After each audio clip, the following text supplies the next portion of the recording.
He's not a baby. Come on now. Okay. For me, I'm basically an old ancient brick of a man. Well, how old are you when you started playing Magic?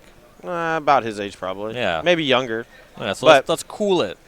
I'm not being mean. He's just very. He's very. That is a baby. It's not a nice thing to He's say about a person. He's such a little guy. He's just a little guy.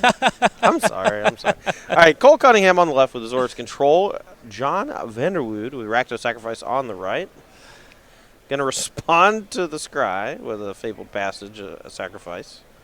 Temple of Enlightenment to believe has kept a card on top. Going to go find a swamp. Will Vanderwoude. I'm just going to call him John. I think it's a really fun name to say. We have confirmed that it's Vanderwoude. That's what Miller was saying. All right, I'll take it. Nick So, Miller's usually right. It falls on him if it's wrong. Priest of Forgotten Gods is the play here from the Rakdos Sacrifice deck. Not really the best against Azor's Control, but it is one of the few answers the deck has to something like Dream Trawler. But there's a lot of weight put on being right or wrong, but actually what's really important is in case you're wrong, have a fall guy. This one's going on Miller time. Yeah, sorry, Miller. Cauldron Familiar, going to do a little drain, and the Priest is going to get busy. Cunningham to 18, Vanderwoude to 21. Glass Casket. Glass Casket for the Priest. You do want to get that under control, especially if some food tokens start showing up. The Familiars of not very much consequence on its own. Yeah, the Priest of Forgotten Gods it's not terrible in this particular instance, but this is not the matchup for it. You want Priest of Forgotten Gods against your mid-range opponents, decks that have a lot of medium-sized creatures that don't have a ton of removal. It's kind of a pipe dream, but when it works, it's extremely good. An attempt at a Midnight Reaper that got absorbed. Gutterbones was cast last turn, though, so there's a gain of 3 and an attack for 3. That Absorb is older than that boy. I guarantee it. That one's not. The one in his hand is. Ah. The one in the graveyard is not. I was looking at the one in the graveyard. Yeah. A little spread there. Yeah. One was made last year. The other one was made last It was around the year century? 2000. Last century? I don't remember exactly, but very close to 2000 was the invasion block. All right, Teferi going to be the play here. Let's see what he wants to bounce, if anything. Could just tick up. That way he can maybe play an instant speed Shatter the Sky next turn. That'd be kind of hot. Yeah, on the table, the Teferi's got a good spread of loyalty. Life total is still pretty high for Cunningham at 17. Yeah, a lot of that's thanks to the Absorb. The other part of that is that there was no 1-mana play at the beginning of the game from John's side of things. Teferi's going to go down to 1. Bounce that Gutter Bones. Plays an island. Back over to Vanderwoude. Familiar is going to take care of that Teferi. We'll see what the follow-up is. Just Gutter Bones recast. Vanderwoude a pretty full grip. Missed his third land drop for a while. Finally hit it last turn. An odd play with the Gutter Bones there. Very mana inefficient play. I don't know what he has for 2 mana to play, if anything, but Mayhem Devil kind of hang out in the hand. I would assume that would be the cast, but it looks like he's maybe just playing around Shatter the Skies.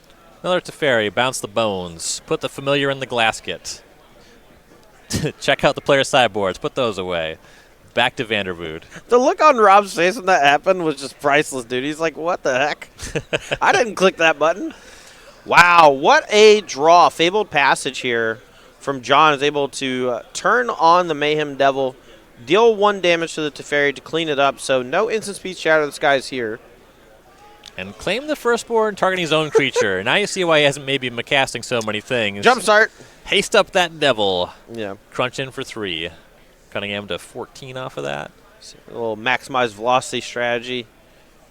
Claim the Firstborn has effectively no targets in the matchup other than the 0-4 wall on the Meltus. Yeah, little need for speed. That's the one. Isn't that an enchantment, I think though? it is an enchantment. I don't think there's a sorcery that's just a creature gets haste. There's ones that draw a card. There's ones that also pump the creature. I'm sorry, have you seen any of the cards from like 9th edition or whatever? There's probably one hanging out. Something like on the Mass core Block. set. Maybe Prophecy as a Yeah. red. It probably costs 2 in Prophecy. Yeah, maybe it gives it +1/+0. Here's a Woe Strider that's also going to get claimed the firstborn. A little hasty attack. Though the Mayhem Devil was tagged by Elspeth Conquer's death. That's now going to Chapter 2. Yep. That ability is not that relevant in this particular matchup, but could have some implications depending on the hand of John. Well, front side is very relevant, though, as the second Yes. one comes down and tags the Strider. Yeah, you wouldn't think like 5-mana exile creature would be a big deal, but when you pair it with 2 turns later, you just get a creature from the graveyard back. It's pretty powerful.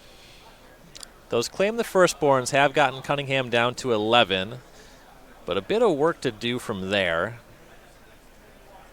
Midnight Reaper for Vanderwoude. Yeah, but with the Teferi, Time Raveler is kind of looming in the yard. If he has a Shadow Disguise in hand, he gets it back with full mana up, can plus, and then cast that Wrath effect after attackers are declared to protect the Teferi if he so chooses. Gutterbones cast as well, and now we see Elspeth going to Chapter 3 on the first, and Chapter 2 on the second. Teferi returns with 6 loyalty this time. I do like the flavor of coming back from the underworld with more loyalty. Oh, he's stronger. Stronger now. You got to be devoted to escape from Hades, Right. or Erebos, as it were.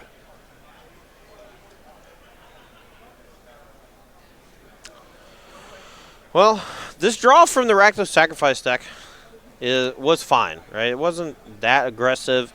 2 copies of Claim the Firstborn, not really ideal. Generally speaking, not the best in the world, but, you know, it's okay. We've seen some mana issues and some cards he would sideboard out. It's kind of what's been happening. Mm-hmm. And Dream Trawler has showed up. It's like there was a little pivot in what he decided to do. Instead of using Teferi to minus and bounce something and play the Dream Trawler, ticked up and then played Dream Trawler to keep the Teferi around for an extra turn, maybe? Bouncing the Midnight Reaper there made a lot of sense, in my opinion, if you're going to play the Dream Trawler, that is. Yeah, we'll see how it plays out. But like you said, Teferi is on 6 now at plus, and Dream Trawler was cast afterwards. Though I'm not really concerned about Cunningham's position. I could be wrong. No, I'm not either. He's in great shape. He is at 9. Things could turn in a hurry, depending on the right couple plays or top decks. But for the most part, Dream Trawler here, likely going to seal the deal. But Priest of the Forgotten Gods is certainly a card that can change that. Yeah, Priest showing up. And you wonder if Vanderwoude would be in better shape if he saved one of those claims. Traded them both in for 3 damage earlier. Yeah. Given that Priest of the Forgotten Gods haste here would have been outrageous. Here we have kind of a weird spot. The level 3 of Elspeth Conquer's Death. Not really going to bring much back. Maybe a Midnight Reaper from the other side of things. It's only your own stuff. Oh, excuse me. Sorry. I'm thinking of Eldest Reborn. Eldest Reborn yeah. to get back opponent stuff. Yeah. Ooh, look at this, though. Heads up play by Cunningham. Discards Narset Porter of Veil so he can just get it for free off the Elspeth Conqueror's Death. So he uses the Dream Trawler end step, just gets that reanimate target there. Okay. I like this kid. I'm going to go apologize to him after this round because he's playing pretty tight Magic right now. So unlike the popular meme, Cunningham is not baby. I love that the extra loyalty lets Narset activate an additional time. That's really cute.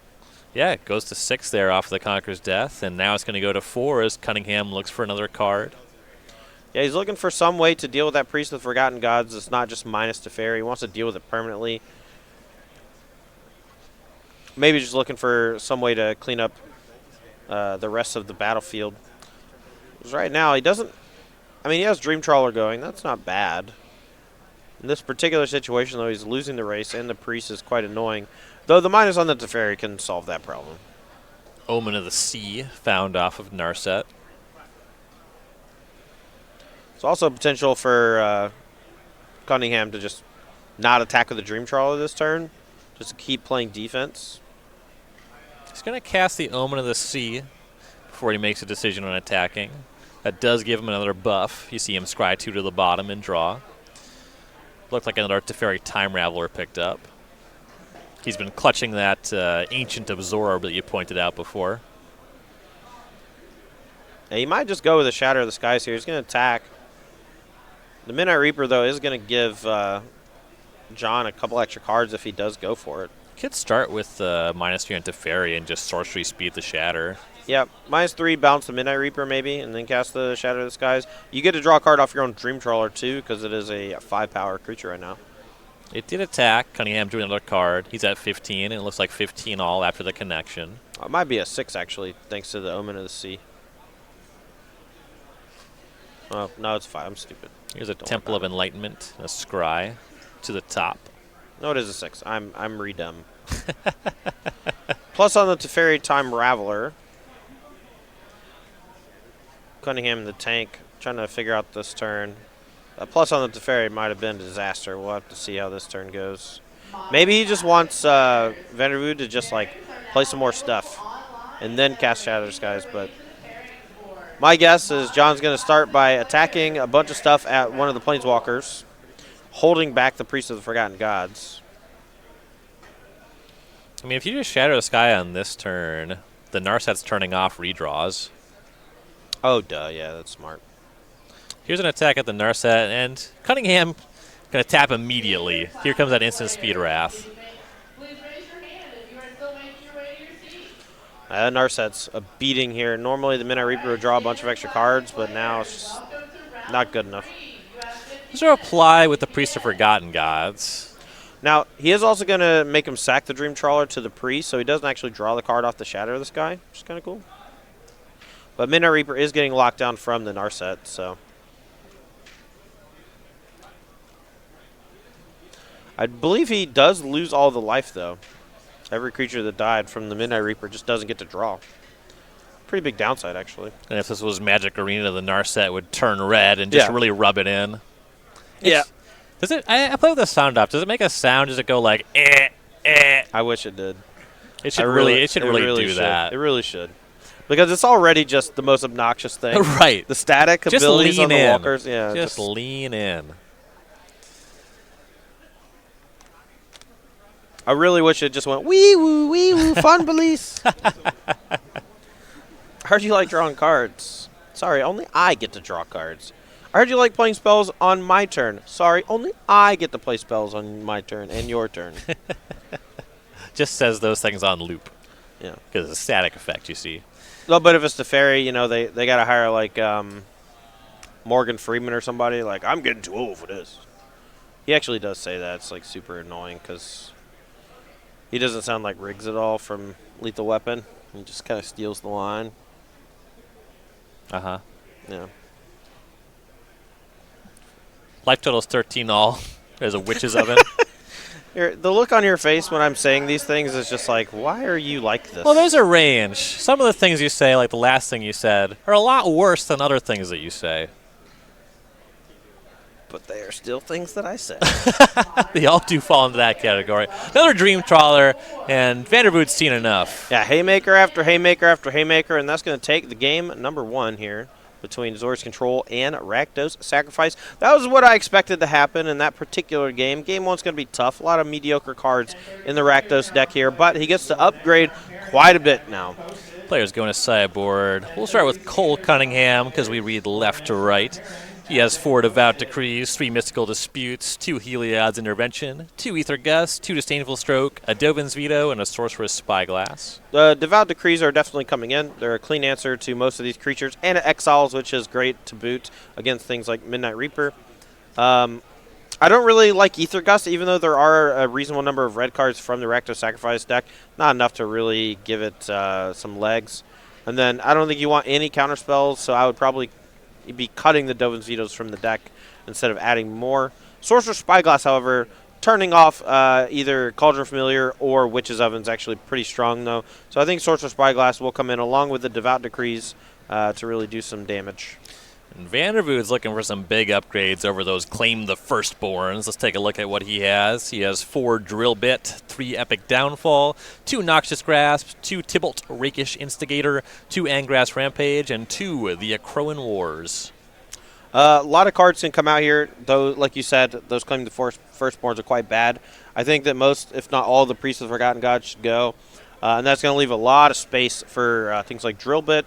Noxious Grasp for some of the Planeswalkers is okay, not great, since Teferi Time Raveler gets most of its value immediately.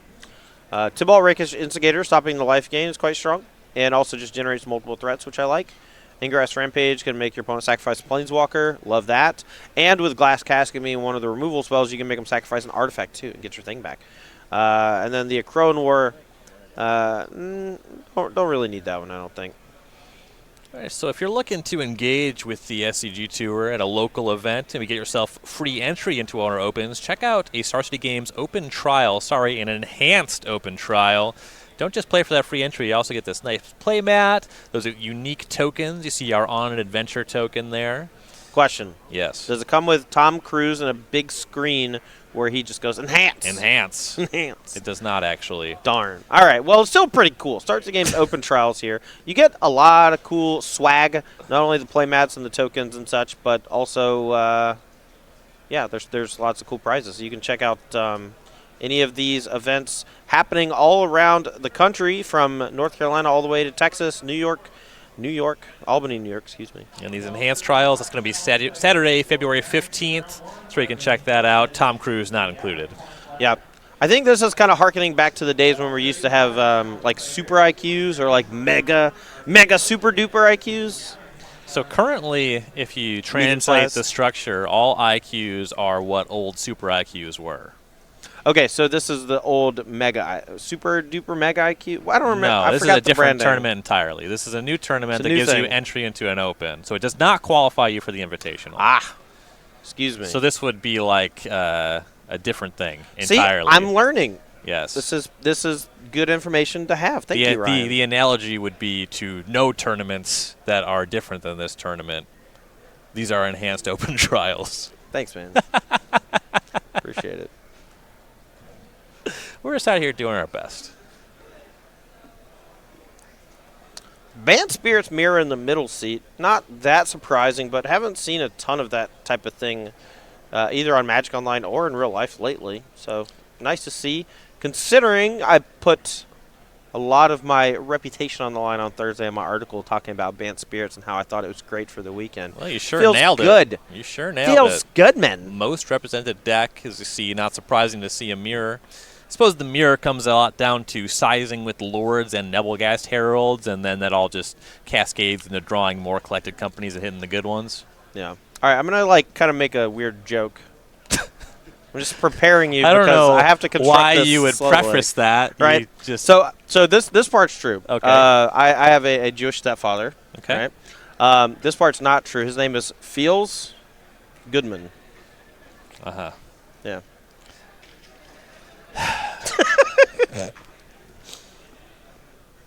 So the modern seed, okay, there it is. We have Azorius Control against Infect. Not surprising, Infect player Will Rhea wins game number 1 there. Infect just a lot faster than Azorius Control. Is that too much? Too much for you? That was. My bad. Too much. It was not too much. It was a category that was a non-starter. Any amount is wrong. Okay. Well, what else do you want me to do? We've already done the sideboards. We've done the metagame breakdown. There's literally nothing to do. There's nothing we could possibly do. Can we go back to calling the players baby? There seems to be some time for that. No, I'm baby. Right? Yeah. Modern is tied 1-1. Robert Seder evens things up with Azorius Control.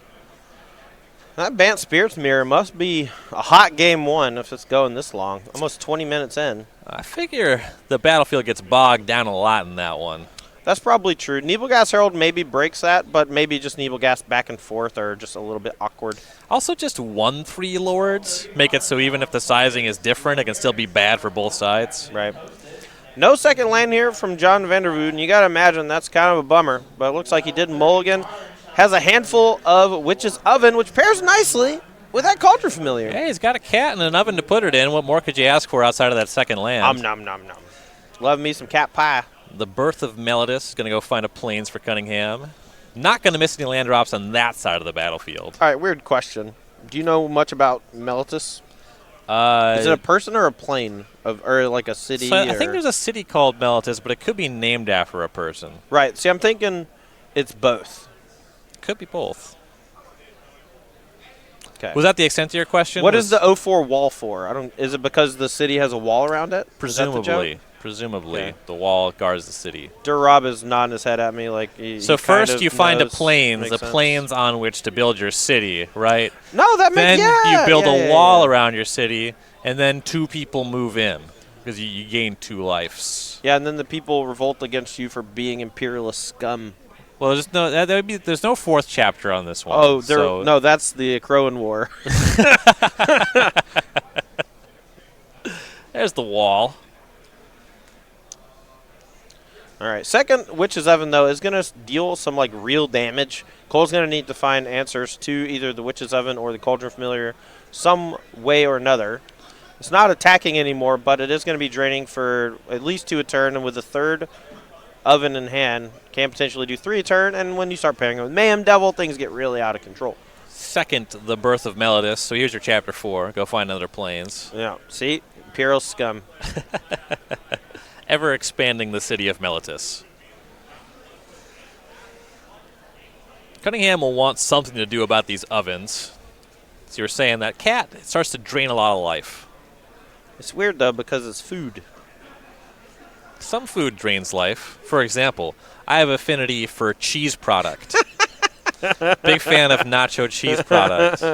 Does not make me live longer. Oh man, yesterday we were having the conversation about the healthy cheese product that would that would solve all of humanity's problems with just healthy cheese sauce. It would solve all of my problems. Well, humanity maybe not so much. Sure. If it was cheap to produce and we produced a lot of it and gave it to everybody instead of hoarding it and overcharging for it, then it would solve humanity's good problems. luck. Remember that imperialist scum thing I was talking about? Right. cheap food. Ross Marion, where you at, dude? I need some backup. Cheap food is not actually the choking point, it turns out. 2 walls now for Cunningham. Here's an Omen of the Sea. 3 ovens for Vanderwoude. 11:30 Legacy Channel players. Your next round pairings have been posted. 11:30. Here's a Temple of Enlightenment tapped. We still know about another plains. Like I said, Cunningham not in the market to miss land drops. No. The Birth of Melodus is just an extremely good card in this deck. Simply put, you have some synergy with Teferi Time Raveler. You generate some blockers with the 04 walls. It's just very, very good. You see some shortcutting here with the tapping of the oven that represents make a food, sack the food, get the cat back. So at the end step, Cunningham went to 14 to Vanderwoude's 25. Vanderwoude starts this turn using an oven, bringing the cat back. That turns on the spectacle for this drill bit. Take a look at Cunningham's hand. 2 plains, an island, 2 Devout Decree, a Shatter the Sky, and an Elspeth Conquers Death. So nothing really to do about this cat or these ovens. Yeah, it's weird. He has like 3 things exile, but thanks to the Witch's Ovens, you know, you can always just act the cat in response. He's only got 1 land on the table, and he is just draining Cole Cunningham's life away, and he has no way to stop it. He really needs to find something like a Dream Trawler here to turn the corner, or maybe that 1-0 Sorcerer Spyglass in the sideboard to shut down Witch's Oven. Devout Decree hid in the bin, one of the copies anyway. And that drill bit, you can kind of read that was a draw for turn. Still no second land for Vanderwoude. Cunningham's going to go to Chapter 3, gain 2 life to 15. When I first read the Birth of Melodus, I thought, man, this card is kind of mopey. And then just watching it cast the first time, I thought, that card is Wall of Omens. It's just better than Wall of Omens. Right. Yeah, that was actually the line for me. I was like, well, Wall of Omens is a stupid white card. Yeah. And then I saw Birth of Melodus in action. I thought, I could see losing to that one. Yeah. Aggro decks, GG.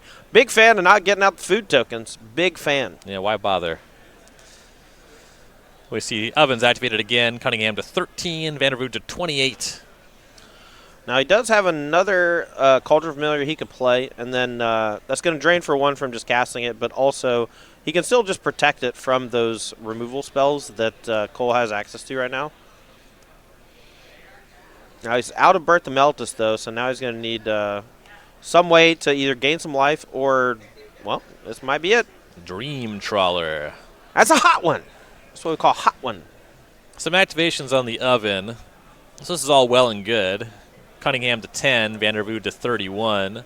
Ooh, and there's a land, and there is a Noxious Grasp. However, Dream Trawler not big on being hit by targeted removal. No, it is not. I'm curious why he casts it now instead of waiting until the attacks from next turn. Maybe playing around Absorb? Yeah. Still seems a bit loose, though. He played it really quickly and with conviction. I think the idea was just, hoping it worked somehow. The bluff? I mean, he's missed his second land drop for you're 5 right. turns. Look, I'm not saying it was a bad play. You gotta try to steal one, you know? No, for sure. Love playing to your outs. Love it. Dream Trawler connecting for 5. And this is more draining in the right way for Cunningham against those ovens. 15 to 26 now. I think Dream Trawler would have been obnoxious and also very good still if it did not have the whenever it attacks, draw a card on it. Like, just a Prognostic Sphinx with Lifelink, I think, is just good enough. And the ability that, pumps it whenever you draw a card is also very good. But whenever you attack, you draw a card. It's just so hard to come back when you get attacked by that card one time. The Birth of Meltus finds Plains. Look, we've already had 2 Meltus developed already. We don't need a third. Stop it. I mean, this game is well beyond Cunningham's needs. I think he's very firmly in the driver's seat here. Classic Imperialist strategy. 3 more ovens. At this point, now we're just treading water. The Dream Trawler was what Cunningham needed to pull ahead in this game. Well, that's a nice one. It's going to get obliterated in short order, but Mayhem Devil can do some damage. Yeah, we'll see if it ever actually hits the battlefield. Land number 3 is Castle Lochthwain. Like you said, there's a Mayhem Devil in the hand. Yeah, he does have a Midnight Reaper too, and you can use that to just draw 3 cards off the Cauldron Familiar at some point. It is maybe going to leave the Cauldron Familiar vulnerable to a removal spell, though, but he does have a backup in hand, so it's not that big a deal. Here's Midnight Reaper. We'll see if that works. Seems like it did. Cunningham's just going to scry with Castle Vantress here. Gotta say, huge fan of the castles from recent sets. They're just very powerful cards. Have effects on older formats while also just being reasonably costed, I think. Yeah, nice cycle. I don't love Garen Brigand Modern, but that's my only gripe. That's fair. That one is a little bit busted with Primeval Titan, but I think that's way more Primeval Titan's fault. Oh, sure. I like the Pioneer ramp deck. I think is actually actively bad, even with Castle Garenbrig. So yeah, fine upgrade there. I just love with 4 land or 5 lands or whatever, just making a 6/6 Walking Ballista in Pioneer. That's fun. Sure. Had a couple copies of my Mono Green Devotion deck. It was nice. Glass Casket. Say it right. Glasket. There it is. All right, Glasket targets Midnight Reaper. In response, we're going to sack a cat. We're going to get food, draw a card, take damage, bring it back, break even on life.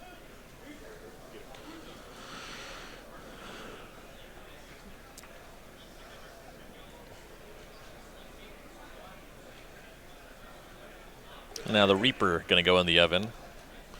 He's just doing this to protect his Cauldron Familiar from those removal spells. They are all our sorcery speed, Devout Decree, Elspeth Conqueror's Death, and Glass Casket. So you can just bring the cat back EOT. I'm sorry, what was the last one? Glasket, excuse me. There it is. Here comes the Trawler. How much total damage do you suppose is going to be dealt in this game? 200? I don't know, man.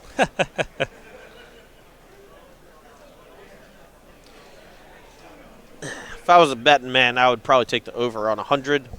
When you get to like 120, 150, something like that, I don't know anymore because it's my brain starts to shrink, you know. We're going to see these life totals bounce back and forth. And honestly, watching the life totals is probably going to obfuscate what's actually happening in the game. The advantage in terms of interactions and permanence on the battlefield is heavily favoring Cunningham. Even though he's behind on life, they're going to bob up and down. Yep. I'll give you an update periodically, but tracking every single one is just not at all what this game is about, and it's just tedious. It is tedious, and that to me that is literally the definition of these cat oven decks, right? The card Witch's Oven leads to tedious games, but a huge development here. The Devout Decree being able to be cast at instant speed thanks to Teferi Time Raveler is able to take care of the Cauldron Familiar during the end step once all the Witch's Ovens were tapped. Yeah, so it was 2 used on his own turn, and then a third one gets used for value, and there comes the Devout Decree. Now it looks like he has another Devout Decree in hand too, which he might be able to use next turn to potentially deal with that Cauldron Familiar. He's going to do effectively the same thing he did last turn, though, with Midnight Reaper Cauldron Familiar to draw some cards here. Still is facing down that Dream Trawler. Weirdly, the game is just not over, which is very surprising considering how John was just stuck on one land for, I think, 7 turns. Yeah, Vanderwoude's in it. I'll reiterate that it is advantage Cunningham, but Vanderwoude could peel out of this. It'd be surprising. Yeah, all he needs to do is just find some way to kill Dream Trawler, and that's not an easy task, but it is his way out. If he could somehow stick a Priest of Forgotten Gods, maybe he can get somewhere. Yeah, Now, I don't know if that's going to happen against an active Teferi. it's not. Omen of the Sea. You want to hear a stupid joke from me? Yes, always. Get on my level, Ryan. Let's go. Every time I see that card, I want to say, Omen of the Sea. Like, that's the Chicken of the Sea commercial. Just sing-song a little bit. You don't get the... You never watch the same TV. We both watch so much TV, and there's just zero overlap. Yeah, you know why? Because I watch great TV, and you watch Shark Tank. Shark Tank is great TV. I actually quite enjoy watching Yeah. Shark Tank with you. Yeah. Not at all by myself. I would never watch it by myself. But with you in the room, like, watching the sharks just rail on people, It's nice. it is nice. It is nice. They're not railing on me. True. Whereas if we were just talking, it would just be me railing on you, Right. which is less nice. Yeah. But also warranted. I always think Omen of the Sea is just Thassa's oath. Sure. Oath of Thassa or whatever. You know, they're not planeswalkers, but you know, they started an Oath of the Gatewatch, but then there's just been like a couple every year or so. There's like Oath of Kaya. There was probably maybe like a different oath that I'm forgetting of. Oath of Teferi. Yep. Yeah. The multicolor ones. I think we're off that, though. I mean, I would hope so, especially because they're not planeswalkers; they're gods. Well, yeah, but I mean, like, I think that the War of the Sparks storyline ended the Gatewatch thing. Good. Second Dream Trawler, and now life totals have come all the way around. Cunningham at 22 to Vanderwoude's 17. I think this might have been a mistake. I actually think Cole might have just majorly messed up. Tap down too low. No, I'm pretty sure he has a second Devout Decree in hand. Don't quote me on this. If it's not there, this play is just great. Second Dream Trawler, definitely going to help him gain some traction. But he's leaving Midnight Reaper on the table, which allows John to draw an outrageous number of cards next turn. And if he combines that with something like Mayhem Devil, it's possible. With all of those triggers, he's able to like chop down the Teferi, ping the Dream Trawlers to death maybe. Because the hexproof thing is like, it's good against a targeted spot removal spell. It is not good against a machine gun just doing 1/1/1/1/1/1/1/1. Sure. I think there'd be a lot more concern if Vanderwoude had the potential to make a 6th land drop. I'm not sure that 1 Mayhem Devil can do it. 2 would be very real. Sure, but he did let him have a shot here. You're probably right. This is not as like.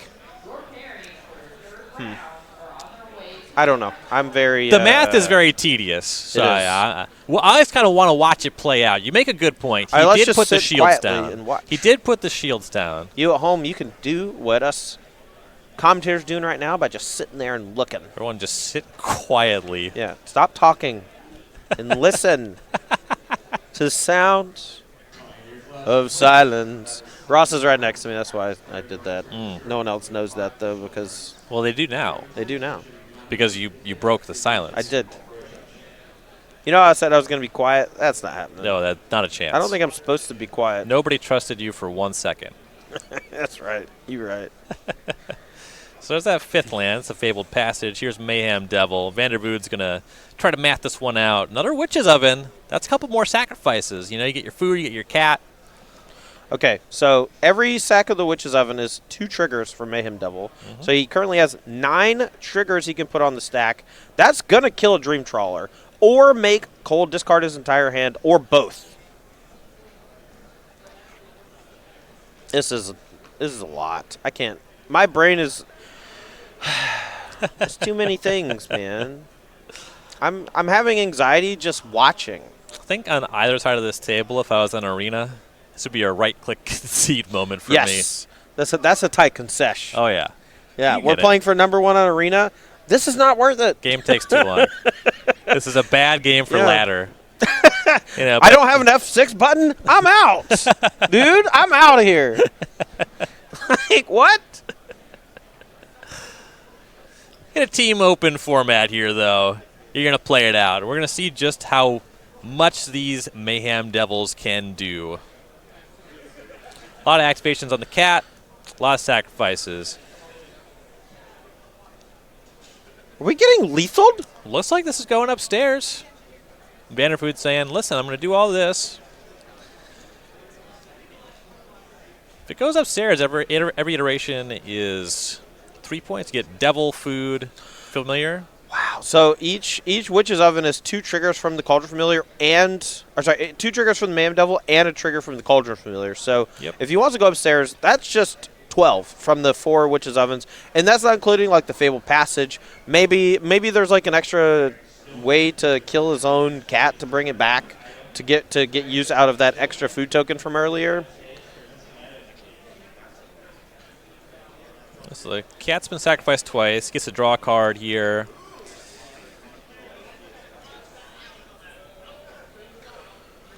Cunningham writing some life totals, it seems.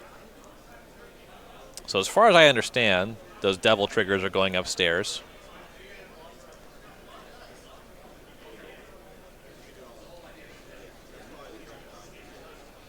Got confirmation from Director Rob. We're gonna wait until we're gonna wait till the end of the sequence and then we're gonna update life totals. How about that? Sure. That sound good? That is what we have decided.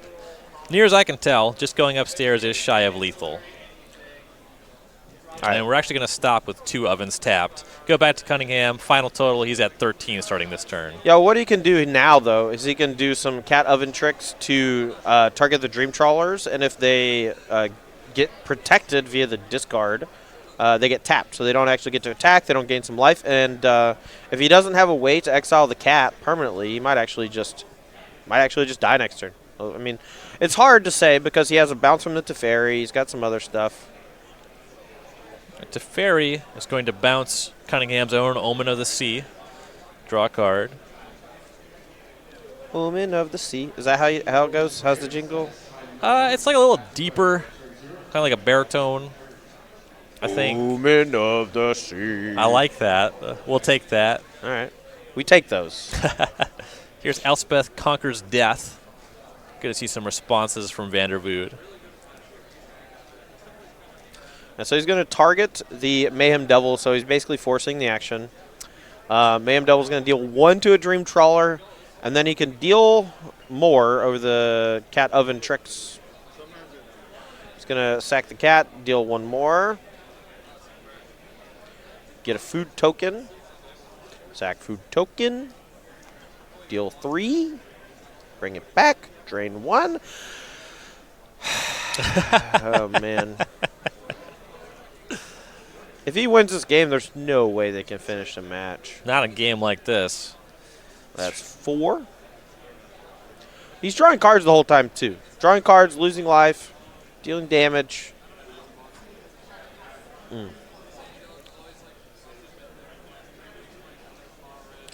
Getting an update on the back tables. Robert Seder, after losing game 1, has clinched the modern match over Will Rhea. All the more reason for Vanderwoude to fight it out. If Cunningham wins this game, that's the full set. Yeah. I never suggested that he should concede. I would concede. Right. But only in a solo event. Yes. I would, like you said, I would concede from either side. Yeah, absolutely. I would rather not do this today. I do not envy either of these players. You know? Kind of want to walk up to them after we log off here and just apologize that sorry, they had to play this match. We should actually have Ian Duke call them on their cell phone and apologize, right? Yes. We're sorry. We're sorry. You know, I'm actually curious what the total number of life points lost is this game. Very curious. I think you were wise to take the over on 100. That's where I'm at. Yeah. I bet Ross Merrim's here, folks. Ross Merrim, can you do the math on this and tell me how much life has been lost in this match? You should turn this into an article. It's literally addition. Shut up. But it's also a lot of addition. It is a lot. I think that it mostly taxes your attention span and interest in the game. I don't want to say my attention span is non-existent, but I'm not even honestly watching the game anymore. I'm like checking out. I'm people watching. Judge nearby's got some pizza. I want that. All right, I'm so hungry. Here's a question. All right, here we go. Okay, can you answer this question, Todd? Got it, yep. Whose turn is it currently? I know the answer. It is currently Cole Cunningham's turn. All right, yes, because the Dream Trawler was tapped before combat. Yeah. Omen of the Sea fired off. Is Cunningham thinking about attacking with the other That's trawler? a good question, right? though. Right? You're trying to make me look mad. I thought I might have got you. Because if I mess up, I'm getting fired.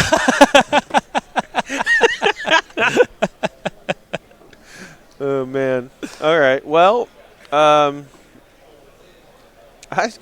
are we even at?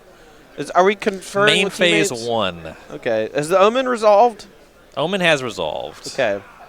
And now we're deciding whether or not to attack with Dream Trawler, I guess? This is my understanding. All right. Land. Castle Ordenvale. 3 mana. Another Teferi, maybe? Yep. Going to use that probably to bounce Midnight Reaper, I would guess. I don't know. Who cares?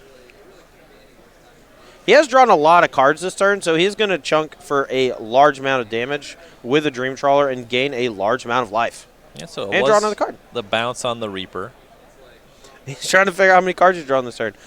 First Teferi minus to bounce the Oath. Or sorry, not the Oath. Yeah, of course. I called it the Oath. Omen. Omen of Thassa. The Sea. Draw Omen of Sea. God almighty. My brain is just mush right now. It's usually like slightly thicker mush. It's a lot. All right, so draw step. Teferi bounce. Omen recast. Teferi bounce. Attack. +5. Should be 8. So y'all can't see it, but in that moment, you saw Cunningham doing some finger math, and in the booth, Todd was over also here doing finger math. doing finger math. What are figures for if not for counting? That's a good point. All right, here's some good display overlay math. This is how I do it. Cunningham's at 20, Vanderwoude's at 9. Nice. Work smarter, not harder. Pretty sure he was 11 and he only attacked for 8. But, you know, I'm just going to say that they probably came to a conclusion, and that's good enough for me. They got 6 minutes left to play, so Yep. don't spend too long agonizing over it. Oh, I wasn't. I wasn't going to. That was for them. Oh, yeah.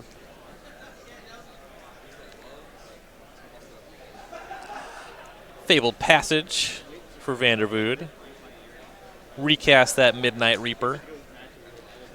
Gonna use that oven to draw some cards.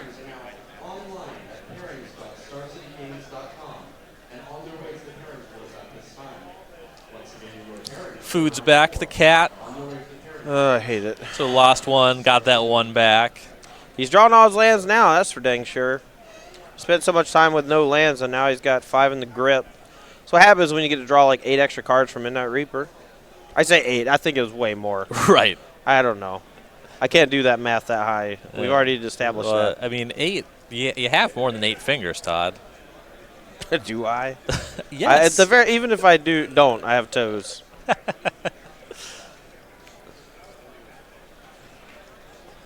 He's just trying to draw something money. He found a Mayhem Devil. I think it's a little too late, though. It's kind of tough because, like, he needs to tap both trawlers, but he also needs to be able to do it through a Teferi. Yeah. You can kind of get away tapping one trawler, but it's not guaranteed. He actually just missed an attack, though, right? Sacrificed the cat before he started going. Yes, he Yeah. could have attacked the Teferi down. He attacked Fairy down or just, I don't know, attacked for one to the face. Doesn't, I mean, the Dream Trawlers are just tough here, you know? Mm-hmm. Good in Limited, good in the Standard. I've seen it in Pioneer. Pretty sure I saw it in Modern when I was typing up deck lists as a sideboard card. Mm-hmm. Maybe it was in Cedar's sideboard. 9:32 to the Giant players. Your next round pairings are being posted. 9:32 to the It was Giant not. players. Your Nice. next round pairings are being posted. Here's another Mayhem Devil, though. Vanderwoude's been through a lot of ovens and cats already. Just one oven on tap with that devil hitting the battlefield. I'm going to make a suggestion. You can tell me if this is too much. Okay, can I tell you before you suggest it? Okay. It's too much. Yeah, I figured. I figured. What do you got?